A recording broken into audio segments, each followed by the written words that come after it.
Hello and welcome to Video Game Hangover. I'm Randy Dickinson and I'm in Harrisburg, Pennsylvania.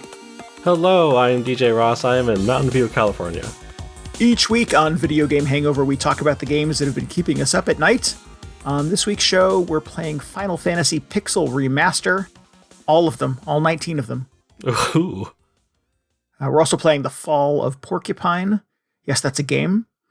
And there's a new Alone in the Dark. And I played the Prologue. So you don't have to. Oh, are you doing me a favor? Are you doing everybody a favor by playing this? I mean, it is, spoiler alert, it's 7 minutes long. So it took longer to download than it did to play. Well, welcome to modern video gaming. This is a teaser for a game that comes out in 6 months. So hopefully those 7 minutes have whet your appetite. Well, I guess we'll hear all about it. Well, you'll briefly hear about it. Yeah. Yep. I'll see if I can muster up more than 7 minutes of thoughts about the Alone in the Dark prologue. Is the discussion of the prologue going to be more than 7 minutes long? Are you just going to narrate the prologue in real time? Yeah. Would that just save everybody a lot of trouble? I'll just play it and describe what's happening. And yeah. Do the audio commentary. Take roughly 7 minutes. So yeah, all of those things. We'll do all of those things this week. Okay, well, good. Yeah, it's a lot of Final Fantasy games to get through, but let's stick it out. We better jump in then. Go reverse chronological order? You want to go 19 through 1? Or just go backwards? Well, that would be something. It's like when they ask you to read the alphabet backwards. It's like harder than you think. I don't even know what I would do. I don't think I could do it. You get pulled over for drunk driving a lot, DJ? Is that... Oh, just anytime I go out. Just, profiling. I don't understand it. Yeah. They're like, I'm not drunk, I'm just a bad driver. Yeah.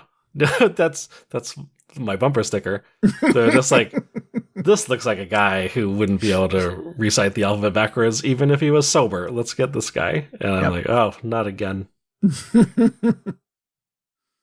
Anyway, speaking of my sobriety, I would like to announce at this point, I am a week clean on Zelda Tears of the Kingdom. I have not touched that thing in a week. What? Because this big Final Fantasy patch came out, so, what do you want me to do? Oh, I gotcha. I knew that was imminent. I didn't realize it had already arrived, so... Oh, it's here. Yeah, and we had a long weekend, so it was it got super gross. And we're not talking about that? Nah, I figured I don't need to talk about that too much. No? It's funny because there's it's kind of a big deal. There's so much time in between patches at this point. I was just like, oh, it's been so long.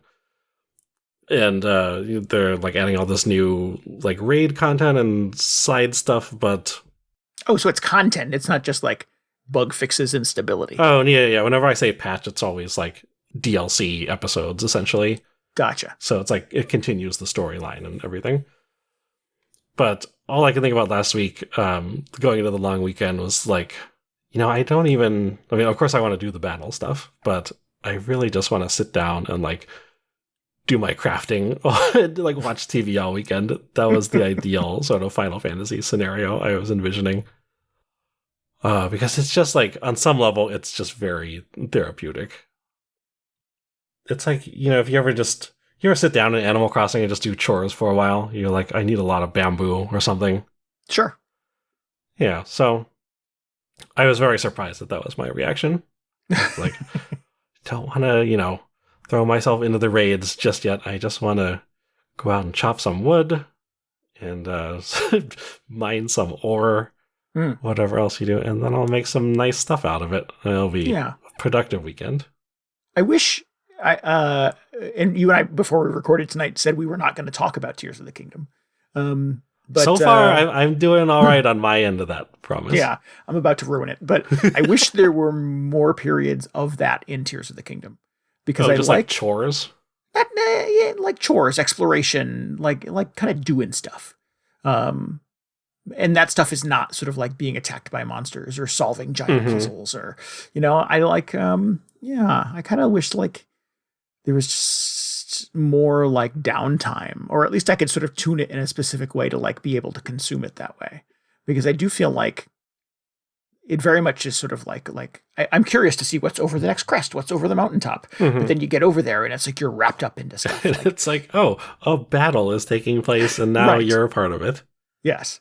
I kind of I like the lulls in that moment. I like sort of the quiet moments of walking down a street, and and I do wish there were some elements of Tears of the Kingdom that were less sort of like intent on pushing my buttons constantly.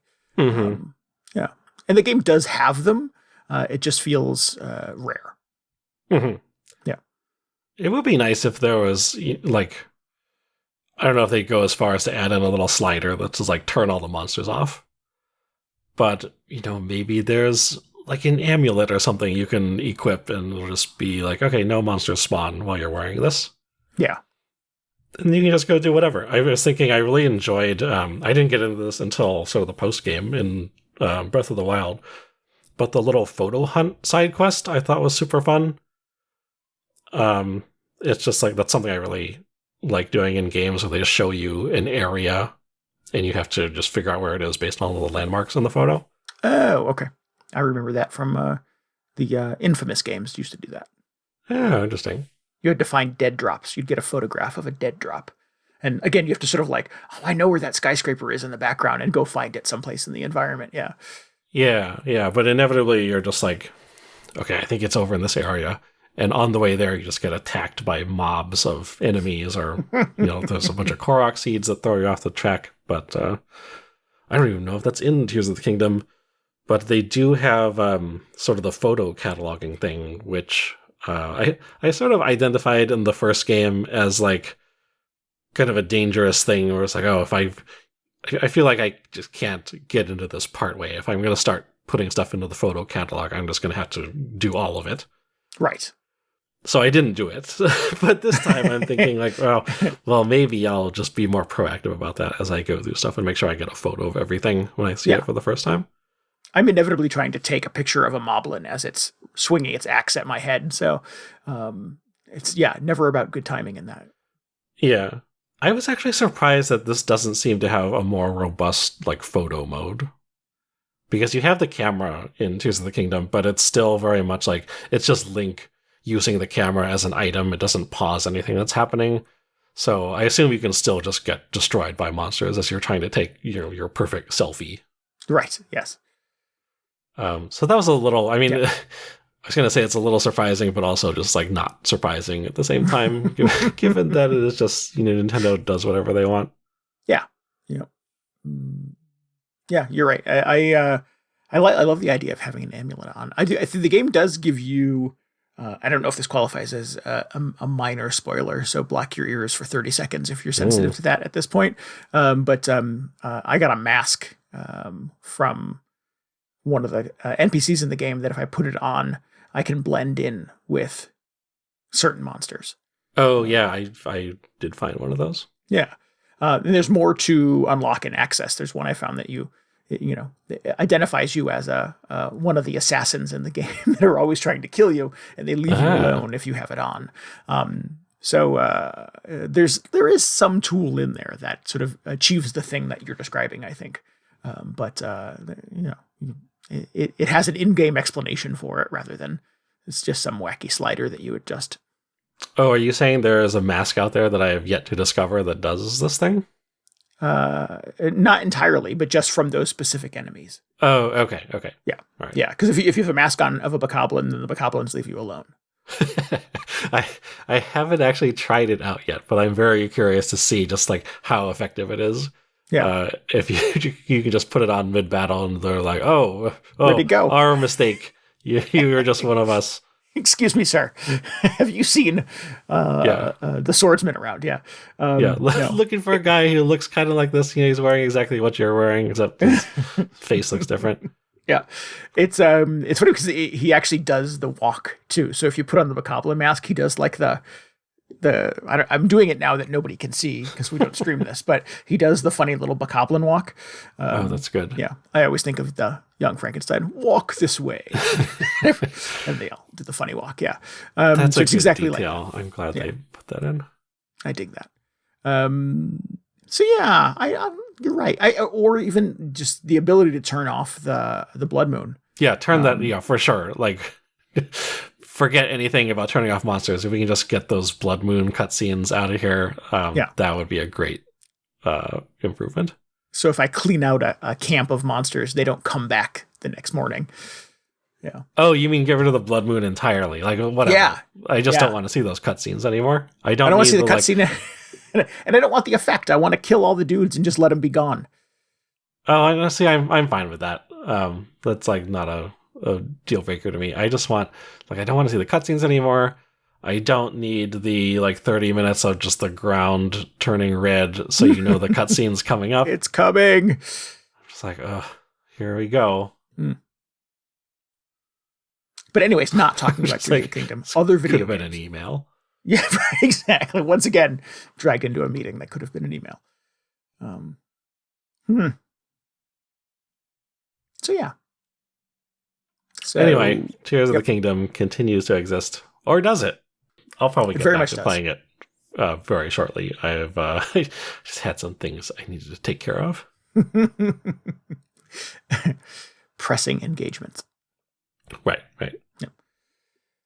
How was your weekend? It was a long weekend here in the. Is the Memorial Day a specifically U.S. thing? It is, right? I think so. Yeah. It's a long weekend here in the States. Did you enjoy a little downtime, video game time, while you had an extra day off last week? Oh, yeah. Well, like I said, it was super gross because I just, I don't remember the last time I went this hard on Final Fantasy XIV. Oh, wow. So that was really what you did with your time. It was a lot of it. Like, I make sure I get outside at least once a day. Touch grass. Go for a walk. Yes. Yep. Get a coffee or whatever. But it was great. My work actually gave us the Friday off. So it was just a super degenerate weekend. Nice. I thought it was very considerate of them to do this in honor of the patch coming out. They had no idea. It just turned out to line up very conveniently. They were doing something noble in tribute to the sacrifice of our armed forces, and you were like, "Ooh, Final Fantasy." Well, so here's the thing: it wasn't. But also, thank you for your service. Yes. Yes. Well, so the reasoning was it's also like Mental Health Awareness Month. So they were like giving all the employees a day off to sort of like recharge and, not get burned out on stuff. Oh, nice. That's pretty smart. So, yeah, so it's very like, it's overall just a very cool thing for them to do. But I was like, what would be great for my mental health is if I could just take the whole day off and do some crafting, which I was, talking about. So that's what I did. And it was great. I had my whole shopping list together and it was good. Good. It's not the most exciting thing. And I feel like if you were going to pitch somebody on a video game, that you wouldn't be like, oh, yeah, look at all these, resources you can gather. But sometimes it's just nice and kind of a nice way to reset your brain is to just do some chores, like I was saying. Sure. Yeah, I think that for a long time that has been sort of the way that people condescend to things like Animal Crossing. And that it's, you're just doing chores, you're just cleaning your house, you're just rearranging furniture. Mm-hmm. And I'm like, no, it's like, you don't get it, man. It's like, and I don't like the sort of, you don't get it, like excuse for video games. But I think there's definitely something,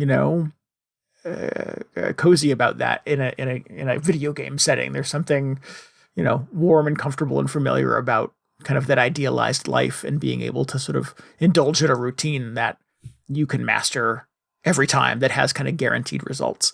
Yeah. And I think sort of the best kind of cozy game experiences kind of nail that piece of it. Where it doesn't necessarily have to be about like grinding away at the next objective or leveling up or kill death ratio, but, finding amusement in something that would otherwise be mundane. Yeah. It's just like a hobby that you enjoy and it doesn't need to like make you money or earn you experience points or whatever. But as long as you're having a good time, as long as you're, restoring your mental health, that's good. Yeah, absolutely. Man, I said I wasn't going to talk about this patch and we're just all over the place with the show this week, but I wanted to mention, so there was that whole island sanctuary thing that came out a few months ago that everybody thought was going to be the like Final Fantasy version of Animal Crossing. and it turned out it was just very disappointing, and it wasn't like that at all. But in this patch, they added the ability to decorate the sort of central area of your island, which up until this point, you've only been able to really do outdoor decorating if you had a house in the game, which are very limited and kind of difficult to obtain. But now everybody has this island, and it's not like the houses where you could just put like 10 or 20 or 30 furniture items outside, depending on what size of house you have. You can put 90 furniture items or something like that. It's like 70 or 90 items outside. And this is available to everybody, like regardless of whether you have a house or not.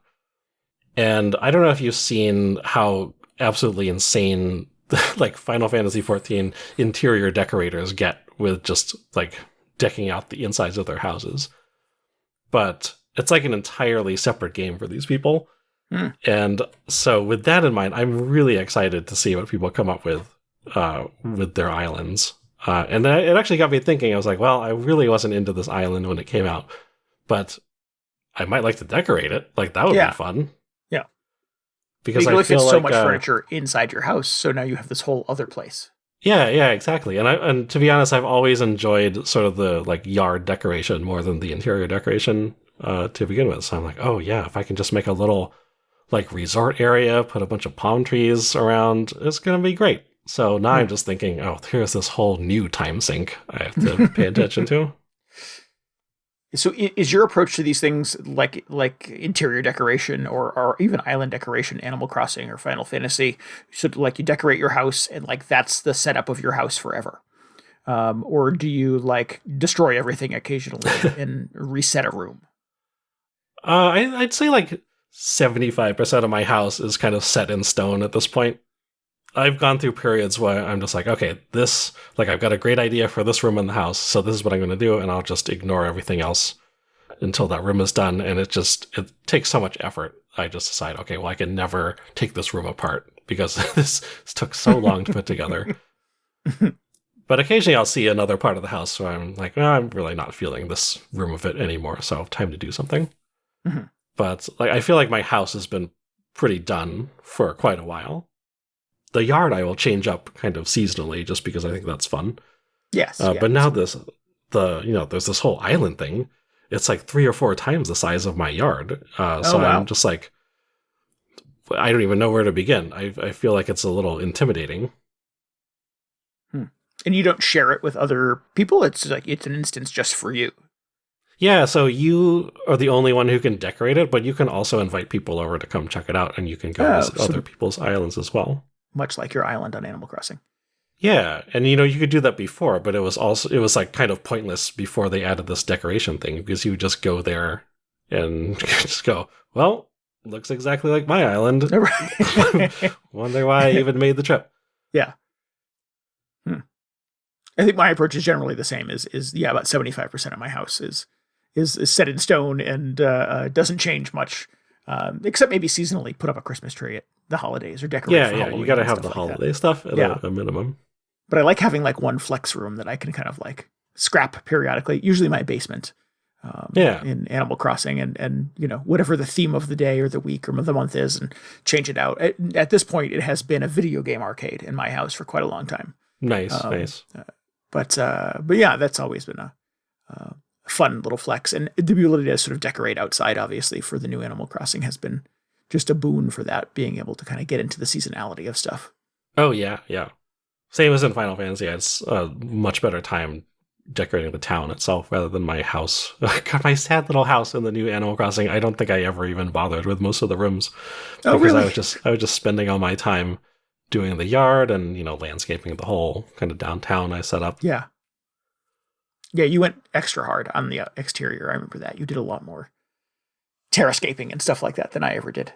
Yeah, it was great. I was thinking like, oh man, I don't think they have vending machines in Final Fantasy yet, so I'll have to come up with something new. Get some new ideas. Excellent. Well, cool. That sounds like a very neat thing. You should share some screenshots or a walkthrough or something. Yeah, it was like kind of a low-key thing that they had announced beforehand, but I didn't really like comprehend how big of a change it was until it came out, and I just thought, oh, this could be dangerous. I could just get really deep into this. But yeah, once I get something, once it starts to take shape, I will definitely drop some screenshots in the Discord or somewhere. Cool. So you've been consuming the new Final Fantasy patch as well as the Final Fantasy Pixel Remaster. Yeah, just seems like something I would do. Sure, it does. It is very on brand for you, I think, yes. These just came out on the Switch and other platforms a few weeks ago. The Final Fantasy 1 through 6 Pixel Remasters. And I dabbled a little bit. I think I played Final Fantasy 6 on Steam when these first came out, but now that they're all out there, and now that I can play them on a console rather than my computer, it's just like, well, maybe it's time to finally go back and give Final Fantasy 1 another look, because it's been quite a while since I played that game. Mm-hmm. And my memory of it is, it's a much older game. Originally came out in in the 80s somewhere. Man, I'm going to get in trouble if I get the date wrong. Mm-hmm.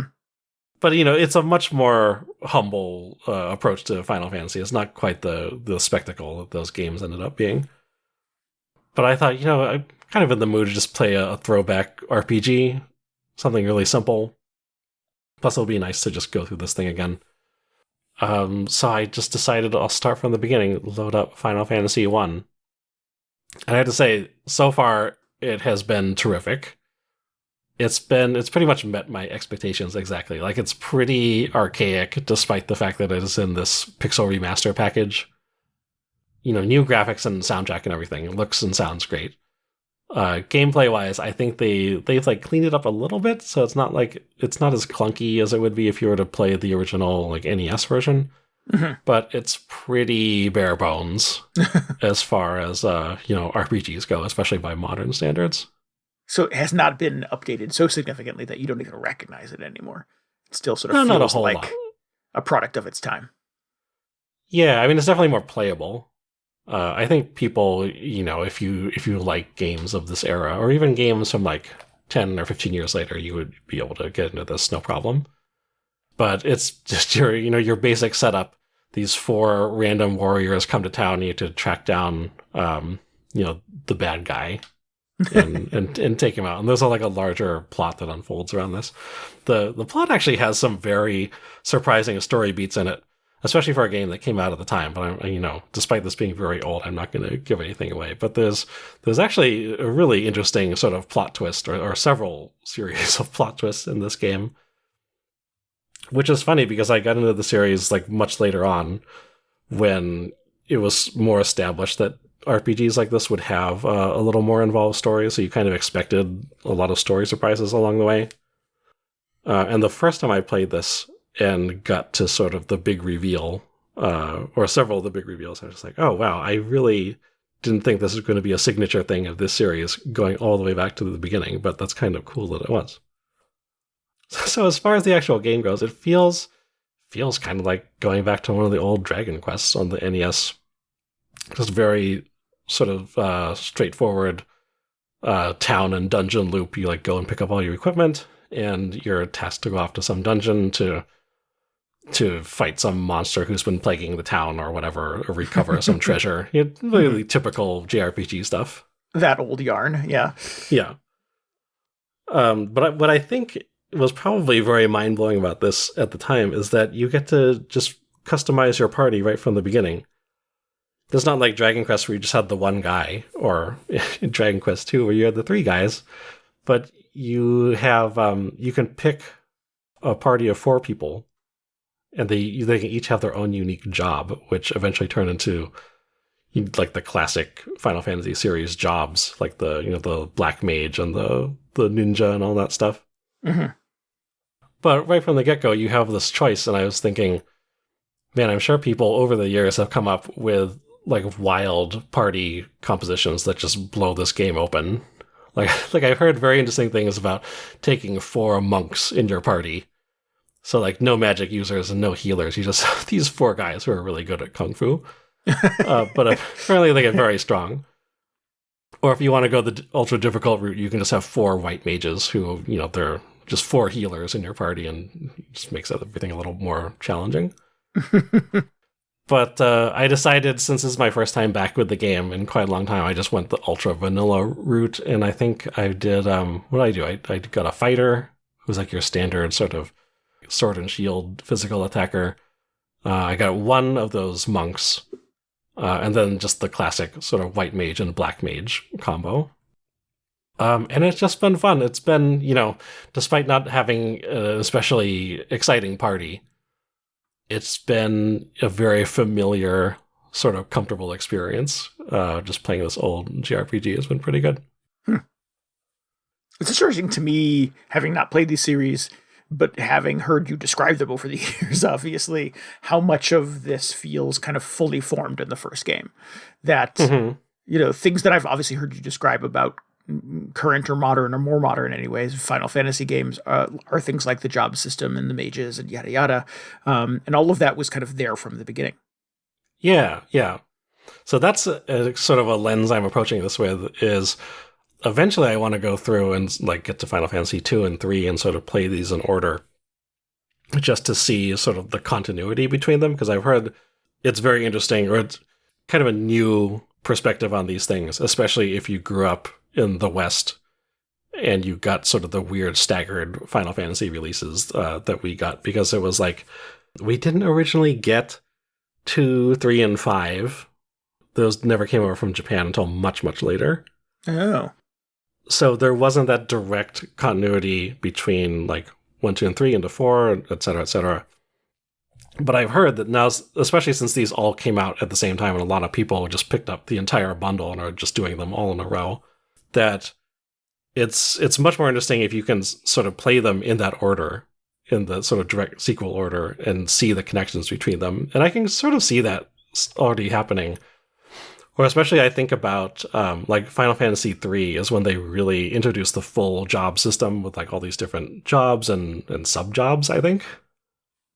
And then when you got into Final Fantasy IV, that was when they started to really develop the story, but you still had this cast of main characters who were very, like, clearly one of the job archetypes from Final Fantasy III. So you start out and your main guy is a Dark Knight, and his sort of right-hand man is a Dragoon, which is like a Lancer, but those were jobs from Final Fantasy III. So as you continue through that game, you just meet other characters who would join your party, and they would also be one of these iconic jobs from the previous game. But I think it's like, it must have been crazy experiencing that for the first time, coming from Final Fantasy III. Just seeing like, oh man, it's sort of like these jobs which didn't have a whole lot of backstory or personality in this other game are suddenly these fully like fleshed out characters, and they have a role to play in the story. This is really interesting.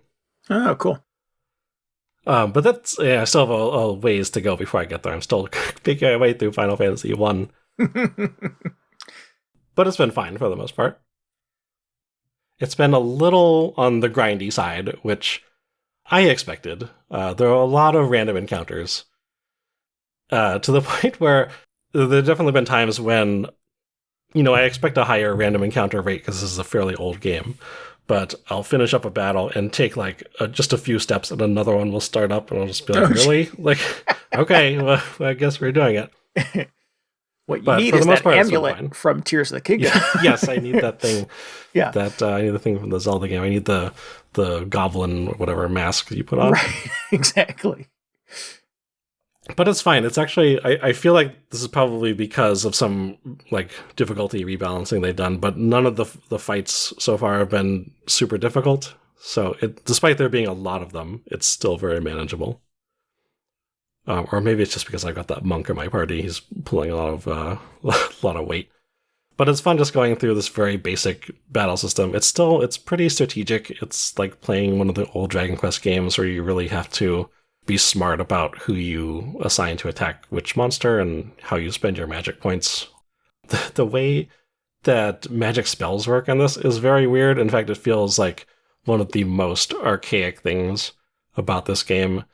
It doesn't really have a traditional like magic point system, but it's got this system that has popped up in a few other games that I've played where you just have different tiers of magic, and you can cast a certain number of spells from each tier before you just deplete your magic points for that tier, and then you have to go to an inn to recover. So it's this weird sort of trade-off system where it's like, well, I could cast my healing spell a few times, but do I want to save some magic points for this tier because some other spell that is useful that I may potentially need occupies the same tier? So it's a little weird. I had forgotten that was a thing. Yeah, I don't think I've ever played a game that's structured like that. That's interesting. It's very... Yeah, it's not the most common thing, but it is funny to remember that that's the way it works in this game, because I just expect, pretty much all the games after this just had the huge pool of magic points, and you would spend out of that pool to cast whatever spell you needed. But like I said, for the most part, it's been good. It's been very manageable. I've been able to get through at least a few of the bosses without too much trouble. As part of the Pixel Remaster, on top of the updated visuals and music, which are both very, very good, they've added some accessibility features, you can adjust the amount of gold and experience points you earn in every battle, which kind of a weird option to give people, I think.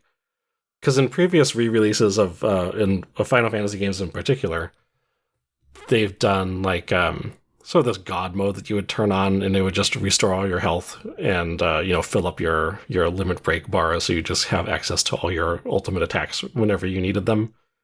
But in this one, it feels like you're it's not an instant god mode cheat. It's just sort of an augment. So it's like, so you get a little stronger after each battle, or you have a little more money, but you're not instantly unstoppable. You still have to do a little bit of the work. And then there's not really a granular option to adjust random encounters. It's either you can keep them on or you can turn them completely off, which is another interesting choice. It's like, I don't want them off all the time because you're just never earning experience or gold. But like I said, the encounter rate is fairly high. So I'm surprised they didn't have an option to adjust the frequency of them. Because I would probably turn them down maybe 25%. Maybe just a little bit less. It would be a little more manageable. Mm-hmm. But those are the options that they gave everybody. So, it's fine. It's not... It's still totally playable with the random encounters on. If you just get tired of them, you can turn them off for a little bit, and you can make your way safely back to town or to the next objective or whatever you're trying to do without any interruptions. Well, cool. Yeah, so I'm having a surprisingly good time with it. It's, like I said, it's more or less what I expected. It's kind of that classic JRPG experience. It's really interesting seeing sort of the origin of a lot of ideas that went on to just persist throughout the rest of the series. And I'm really looking forward to eventually getting to the end of this and playing Final Fantasy II. Actually, what I'm really looking forward to is after this, I'm going to play that, what was the name of that game? Stranger of Paradise, the Final Fantasy I purported remake, and then see what's going on with that game. I'm actually kind of glad that I had the opportunity to play this because, like I said, it's been quite a while, and I really want to be able to just pick up on all the weird sort of Final Fantasy I connections in that game, because that game looks wild. Cool. So yeah, that is Final Fantasy I. It's still, I would say if you're into JRPGs, it's definitely interesting and worth taking a look at. It's not quite as intimidating as you would think. I don't know if I recommend it to you specifically, but yeah, I didn't think you were talking to me, but yeah. Especially if you're a Final Fantasy fan, it's fun to go back and just sort of see where the series came from. Yeah, I imagine. Well, a lot of the people probably consuming Final Fantasy at this point came to it late, so to be able to kind of rewind and go back to the beginning in a way that is fairly accessible is cool. Yeah, it's kind of shocking to think about because I got into it, like I said, with 4. But I feel like the majority of the fan base at this point probably got into it with 7 or some game after 7, which, is after all of these games in the Pixel series. So definitely nice that this is more available to people so they can go back and check them out. Yeah. And on the Switch now, which they were not for a long time. Yeah, it's really good. You can get the whole thing. It's I think it's under $100 which, man, back in the day, those cartridges cost a lot of money. And now they're just all on there. Cool. And you're satisfied with the font in this? Yeah, font looks great. No issues. Good. If you missed the whole that was an issue I controversy. remember with the previous one that you played. Yeah, so they still have the option to use that, I think they call it the modernized font, or you can use the classic font, and I have it on the classic setting because it looks like it belongs in the game among the rest of the pixel art. It's not like some weird font they just dropped in from Microsoft Word. So that's good. Oh, you also have the option to play with the classic soundtrack, which is fun. So just a whole lot of options now if you're sort of a Final Fantasy purist and you really want to hear the old stuff. Nice. Well, cool. Do you foresee yourself kind of playing through all 6 of these in succession? I want to play at least 1 through 3. I feel like I'm more familiar with 4, 5, and 6. I might give 5 another look. But I do really like the idea of just seeing that through line through all of them. So yeah, who knows? Absolutely.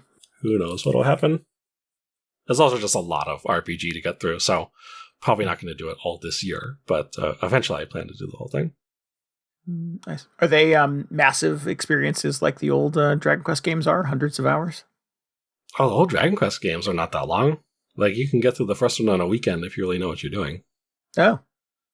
So I'm still making my way through this one. I'm thinking current Dragon Quest games. Yeah, current Dragon Quest games are quite long. But no, I feel like these are going to be on the shorter side. It has taken me longer than I expected to progress through this one, just because there are just so many battles and I'm kind of dealing with it. But who knows? Maybe I will turn on one of those XP boosters or something and just turn off encounters after a while. But I'm just enjoying the experience so far. I don't really feel the need to tinker with it too much. Well, nice. Yeah. I'm really glad that these turned out really well because it was getting sketchy, like in terms of availability. I don't know what would have been the best option to play Final Fantasy 1. Up until these came out. Like, it was probably some weird mobile port, or there was like a PSP version at some point, but don't know how available those are these days. Yeah. So anyway, which Final Fantasy game have you been playing? You played 18, 19? I'm playing Final Fantasy games you haven't even thought of yet, DJ. Yeah, right. Just numbers that haven't been discovered yet. Final Fantasy Infinity. Ooh. That sounds like a long one. Yes, yeah. Yeah. So, no, I'm playing something that sort of like does tie back to, well, I briefly played something that does tie back to another old video game, but. Oh, yeah. I want to hear about the 7 minutes of Alone in the Dark. This Alone in the Dark prologue. Excuse me. So there is a new Alone in the Dark game kind of in the works. The original creator is involved, and it is a little more faithful to the kind of original survival horror game. Alone in the Dark, for listeners who maybe don't know, was one of the very first 3D exploration survival horror video games. I think, depending on who you ask and what wiki you read, Alone in the Dark probably gets credited with kind of inventing the survival horror genre. Sounds about right. Yeah, late 80s, I think. It was a PC game. I consumed them in college, early 90s. Really? My roommate's 3DS. 3DO. The 3DS was a different thing.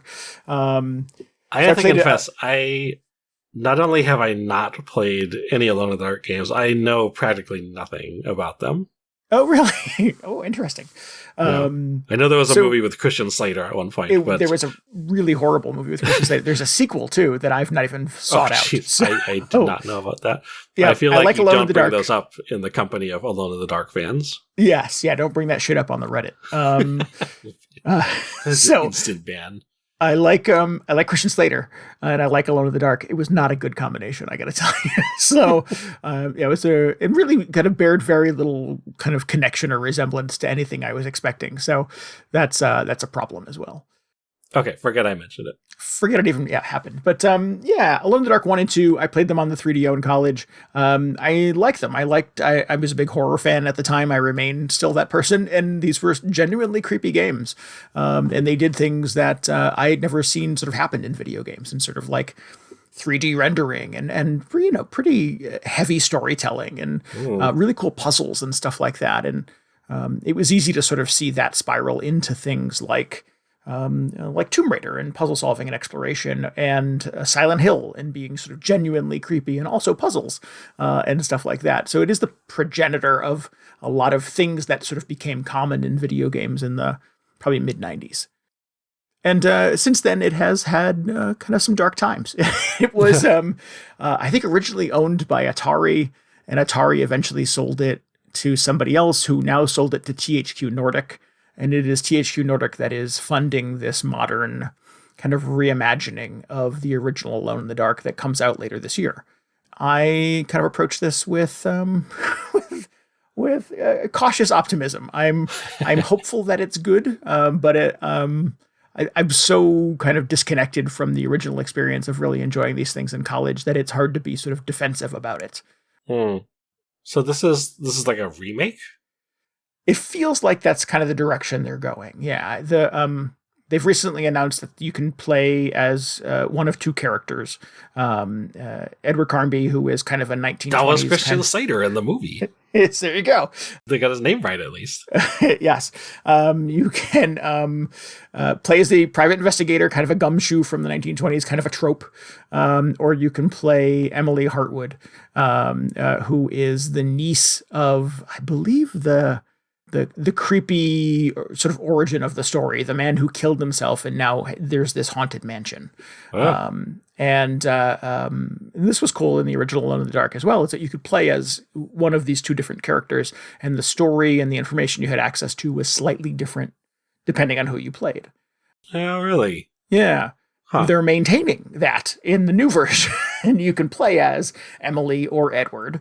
And it's the developers are saying it's a slightly different story with different experiences and more information depending on who you play as. And in fact, they hope that you consume it twice to see kind of two different perspectives on the same experience. They've also announced, and this is kind of an interesting bit of stunt casting, that Edward in the new Alone in the Dark will be David Harbour, best known for Stranger Things. And Emily will be Jodie Comer, best known for Killing Eve and that Ryan Reynolds movie where he was stuck in a video game. I was really hoping you were going to say Christian Slater, but he's probably blacklisted from this series. Probably by his own design, if I had to hazard a guess. He's just like, no, not again. No, I'm good. I had to pay some bills, I'm sure, at the time, but Christian Slater maybe doesn't need Alone in the Dark money anymore. So they are fully voicing these characters. They've done the motion capture for them. They look pretty good in the trailers for it that they've released. Sadly, neither of them are in this little prologue that has come out. This is in proper prologue fashion. This is kind of a brief kind of creepy origin story, and that you play a very young version of Emily, who appears to sort of live with her uncle, who is dead in the main series of the games, whose death kind of sparked the games.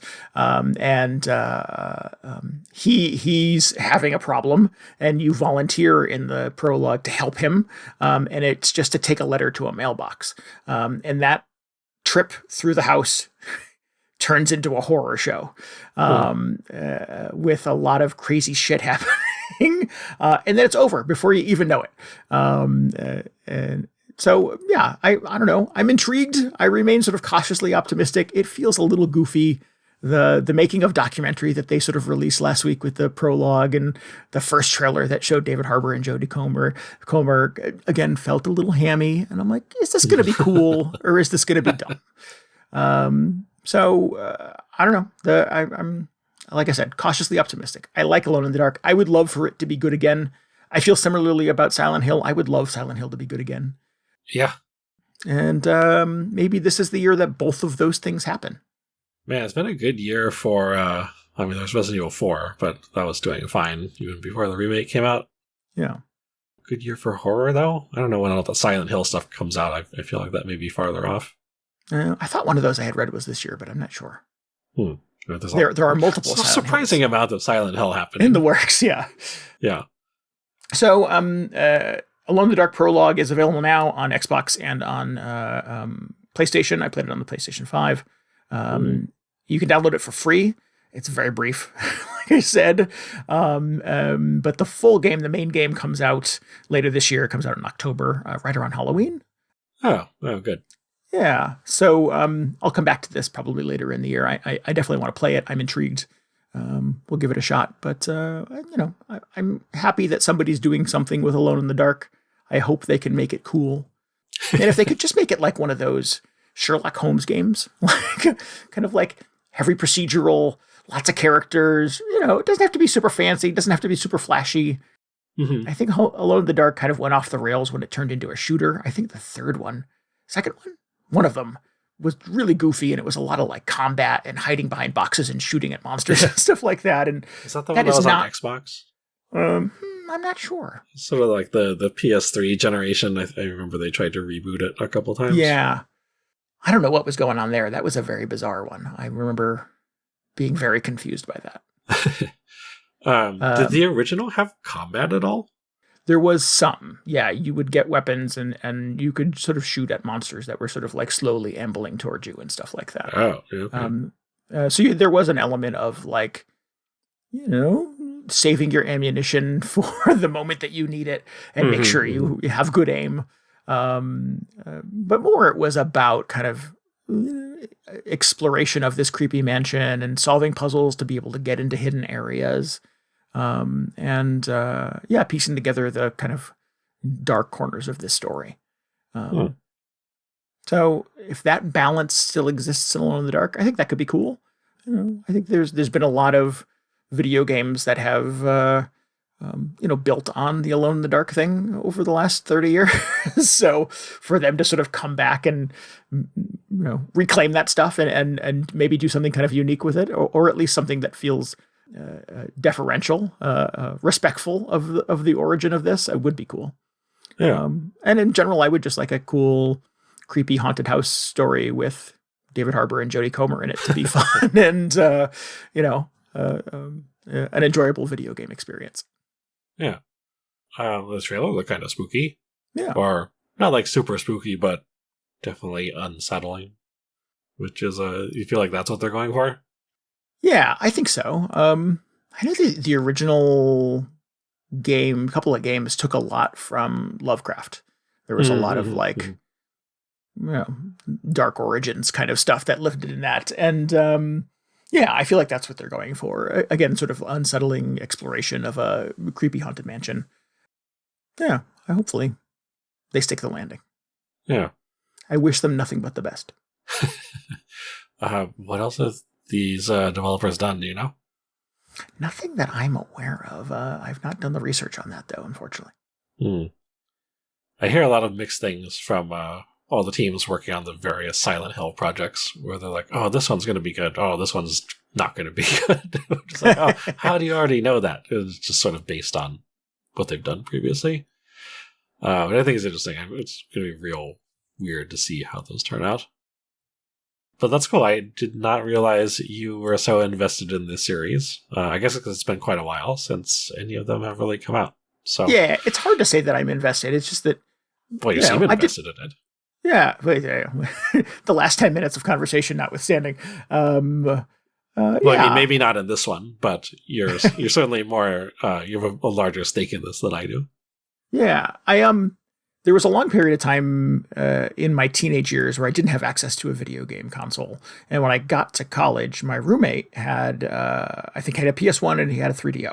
And it was this whole world like opened up when he wasn't playing it. I was using it. And he had the first two Alone in the Dark games. And eventually he got Silent Hill. I bought a PS1 eventually on my own so I could play Silent Hill in my room.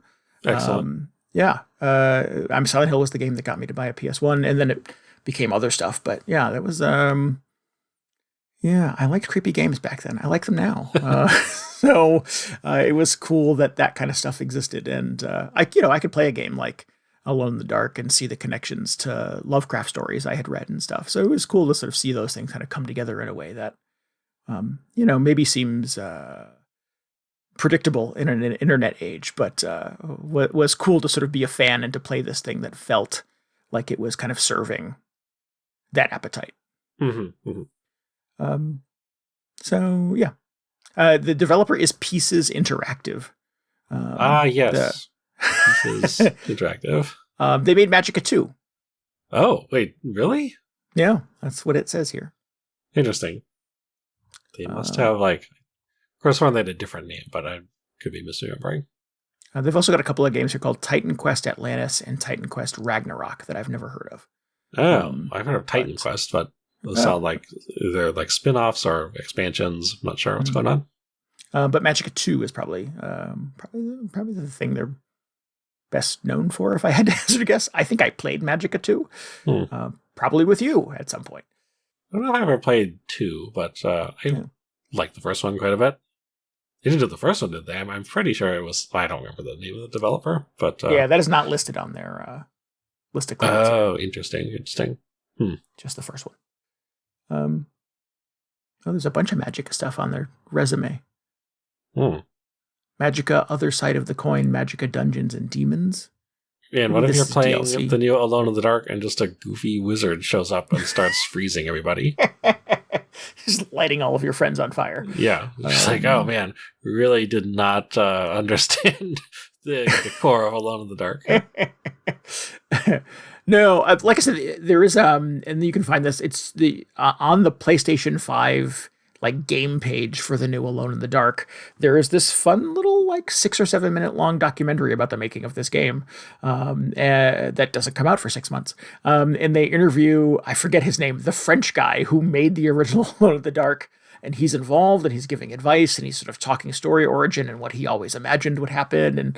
And the developers are, very eager to run with some of that stuff and expand on his vision and, but be faithful to the thing that came before and yada, yada. So they're saying all the right stuff. Yeah. Well, I mean, everybody is always like, yeah, we want to be faithful to the original. Sure. We just want to make the fans as angry as possible when this new one comes out. Yeah. But I mean, like, who are those people at this point who like me knows all of this stuff and is like just hoping the new Alone in the Dark is really good. So we'll see. To be continued in October, probably. Well, I will. But that's free. It's downloadable now on your video game console of choice. If any of this sounds interesting to you and you have 7 minutes to spare. It's genuinely creepy. It has a really good jump scare, and there's some gross shit that happens. So brace yourself. But it's over fast. That, exactly. It's over pretty quick. The other game that I dipped into this past week is called The Fall of Porcupine, which is a kind of a weird name for a video game. Like I got turned onto this by a trailer that looked suspiciously like A Night in the Woods, which is a game I love that came out a few years ago. And this popped up in the where did it pop up? I played it on the PlayStation. Popped up on the PlayStation Store, and I saw the trailer for it, and I went, "Is that a new A Night in the Woods game? Did they make another Night in the Woods game? Isn't there? There is. The developer of that is involved in a new game now. This is not that game. So The Fall of Porcupine is a game that looks suspiciously like a Night in the Woods. In that it has kind of pastel colors and kind of things that look like they're kind of cut out of construction paper. Cute anthropomorphic characters living in a kind of a bucolic small town. The hook of The Fall of Porcupine, though, is that you are kind of a newbie medical student at a hospital in this town. It is sort of the various kind of experiences you have in a sort of semi-broken medical system. Where you're trying to sort of take care of patients the best that you can with the demands of your teacher. I don't know what they call it in a hospital. your directing doctor, professor person, giving you advice and giving you direction, and you trying to sort of spend as much time as you can with your patients and to try to do that experience justice. But knowing that the clock is ticking and that you have other patients you have to see, And also trying to sort of balance that with friendships, that you have friends that want to hang out with you, and you have coworkers that want to grab a beer after work, and things like that. So it's sort of a social sim in a lot of ways, similar to A Night in the Woods, but it has a very different kind of slice of life from that. A Night in the Woods, you were a college dropout kind of back in her hometown under mysterious circumstances, and trying to sort of reconnect with all of your high school friends who have in various ways kind of moved on without you. That's a really good game. I would recommend A Night in the Woods. If you're listening to me talk right now and you've not played that, would recommend. The Fall of Porcupine takes a very different approach with a very similar style. It's almost a little jarring how much it looks like A Night in the Woods. I can't understate that. But they're doing some other stuff with the story. Yeah, it's interesting. It is sort of like the first chapter of the full game. The full game doesn't come out until mid-June. This prologue is downloadable and playable now on Xbox and PlayStation. Oh, it's not even the full thing. Okay. No, it's not even the full thing. It's a much longer prologue than what's the other one? Then Alone in the Dark. This is closer to 45 minutes. The Woods, Alone in the Dark. Everything's Can't keep them all straight. So the prologue here is about 45 minutes long. It's a good little appetizer for the main game, but I'm curious where it's going. And maybe that's what you do with a prologue, right? You should get people hopefully to come back and spend a few bucks on the full game when it comes out. Or at least straighten it out that this is not a secret Night in the Woods sequel. Correct.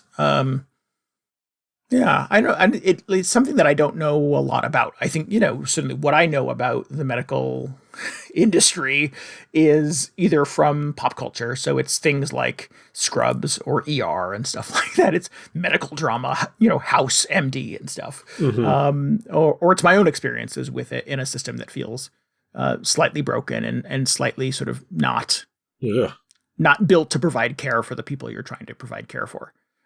And the game sort of hits that stuff. So I don't know if this is going to be a thing that's too heavy and too sad. Like, do I need a video game, a cutesy video game with anthropomorphic animals, characters, trying to sort of provide good medical care in a broken system that just feels depressing? Mm-hmm. Yeah, I was thinking when you said this is set in the medical system, I was like, oh no, this could go several ways. Yes, yeah. And I guess I'm not sure where it's going, because there are moments in the little prologue that are a little stressful, a little intense.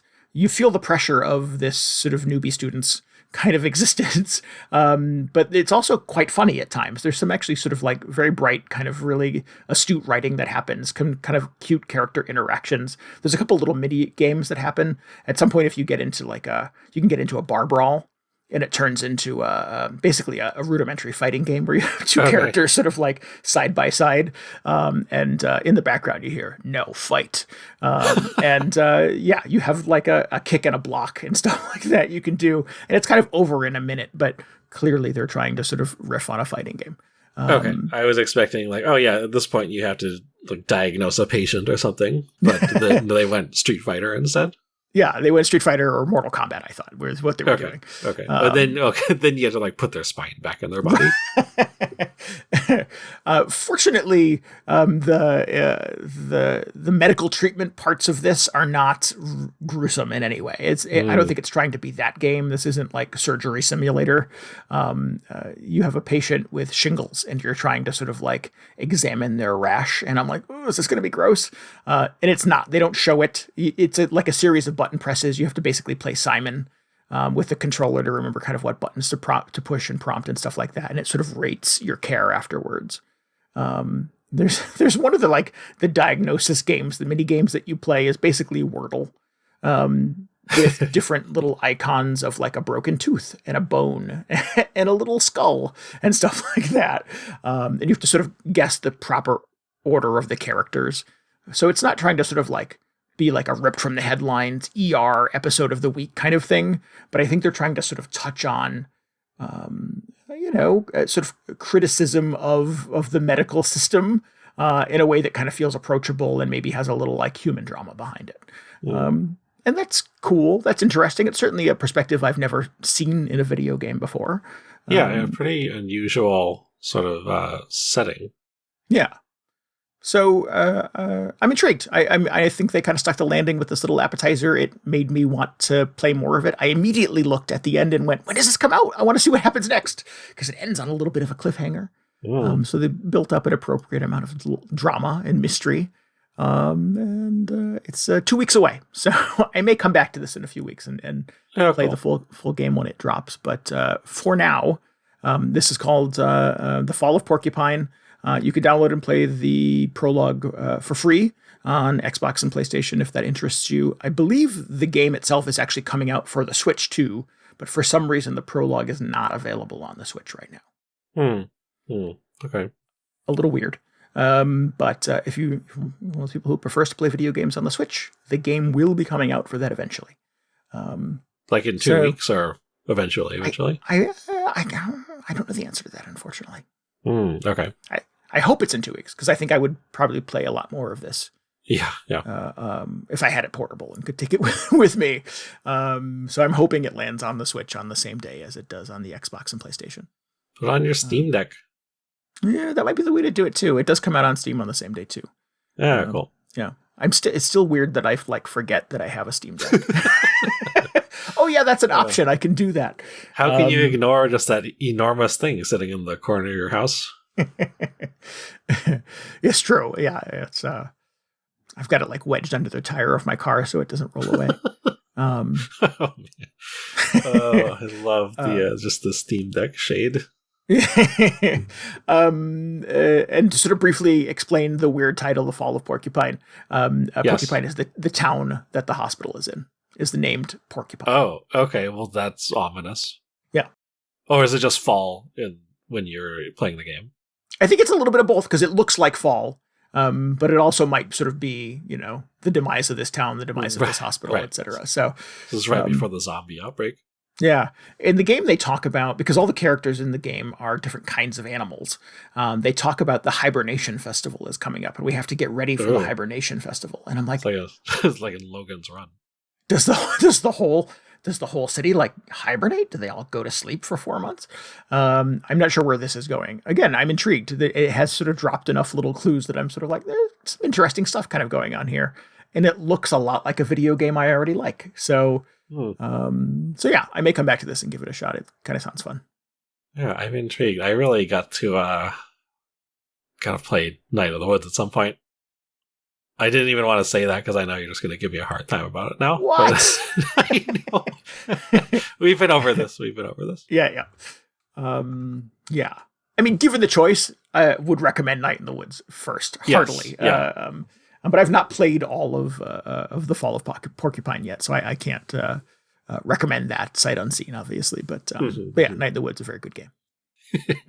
I knew when that trailer came out for that guy's new project, I was like, gonna get a bunch of crap from Randy, but I haven't played this game still. I don't think I realized that you had not played that. I try and keep it, under wraps because I just know how it's gonna go.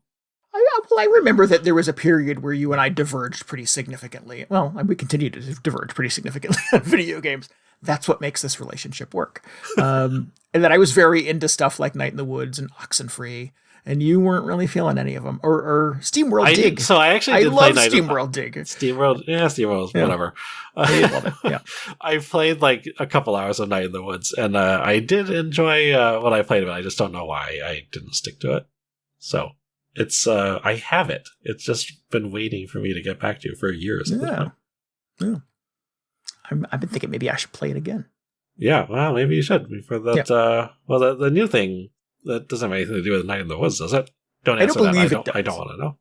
He's released very little information about it. It's called Revenant Hill. There is a trailer for it that just came out last week with the PlayStation event, their little teaser event. So you can see the trailer on YouTube. I'll put a link in the show notes if anyone's interested. There's a cat in it who looks suspiciously like the cat from A Night in the Woods. That's what tipped me off. I was like, oh, it's this guy again. Yeah. So is it a stylistic choice or is it a continuation of? And he's on Twitter over the weekend saying, more to come. We're still working on it. You'll get more information later. And I'm like, I'm going to play it no matter what. So maybe I don't need any more info. Maybe it's best if you don't satisfy my curiosity until I actually have the game to play. It's a rhythm gacha game. No. And it's mobile only. Yeah, well, those are the best rhythm gacha games. Yeah. None of that hopefully is true. We'll see. We'll see how it ends up. So I've name dropped a lot of video games on this week's episode. So to summarize, Alone in the Dark, you can play the prologue for that, and the game itself comes out in October. And then the Fall of Porcupine, you can play the prequel for the prologue for that for free, and the game comes out in 2 weeks. Nice. Yeah.